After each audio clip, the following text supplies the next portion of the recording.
ሌቨሮቻችን ምን ያህል እንዳገለገሉ እና በምን መልኩ እንዳገለገሉን ለማወቅ ስንፈልግ ሜካኒካል አድቫንቴጃቸውን ለማግኘት እንደተለመደው ሎድ ኦቨር ኤፈርት አድርገን ሎዳችንን ባወጣነው ፎርስ አካፍለን እናገኛለን ሜካኒካል አድቫንቴጃችን። ቬሎሲቲ ሬሾአችን ደግሞ ቬሎሲቲ ሬሾ ማለት የሚባለው ዲስታንስ ሙቭድ ባይ ዘ ኤፈርት ኦቨር ዲስታንስ ሙቭድ ባይ ዘ ሎድ አይደል? ኦቨር ዲኤል እና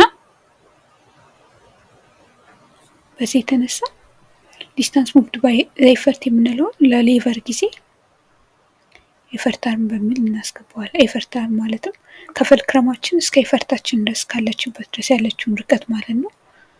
ዲስታንስ ሙቭድ ባይ ዘ ሎድ የሚለው ደግሞ ሎድ አርማችን ይሆናል ማለት ነው። እና እነዚህን አካፍለን ቬሎሲቲ ሬሾአችንን ማግኘት እንችላለን ማለት ነው።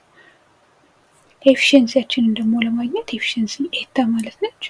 እሷን ደግሞ ለማግኘት ሜካኒካል አድቫንቴጃችንን በቬሎሲቲ ሬሾ እሱ ከሆነ የተሰጠን፣ አለዛ ደግሞ ወርክ አውትፑታችንን በወርክ ኢንፑት አካፍለን በዚህ መልክ ኤፊሽንሲያችንን ማግኘት እንችላለን። እና ሁሉ ነገር ፐርፌክት ቢሆን ኖሮ ፍሪክሽን ምናምን ባይኖር ኖሮ ወርክ ኢንፑት እና ወርክ አውትፑት እኩል ይሆኑ ነበር። ሜካኒካል አድቫንቴጅ እና ቬሎሲቲ ሬሾ እኩል ይሆኑ ነበር ማለት ነው። ያ ማለት ኤፊሽንሲያችን አንድ ይሆን ነበር ማለት ነው። እና አይዲያል ሁሉም ነገር አይዲያል ቢሆን ኖሮ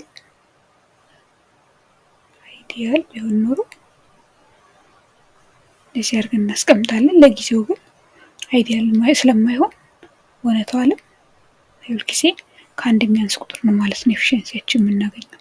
እና በዚህ መልክ አድርገን ሜካኒካል አድቫንቴጃችንን አይተን ይሄ ፎርሴን ያባዛል የለም ወይ ደግሞ ቬሎሲቲ ሬሾአችንን አይተን ፎርሴን ይሄ ነገር የሚያባዛው ዲስታንስ መልቲፕላየር ነው፣ ያኛው ደግሞ አለዛ ደግሞ ፎርስ መልቲፕላየር ነው ወይም ደግሞ ዳይሬክሽን ቀያሪ ነው ብለን ማግኘት እንችላለን ማለት ነው።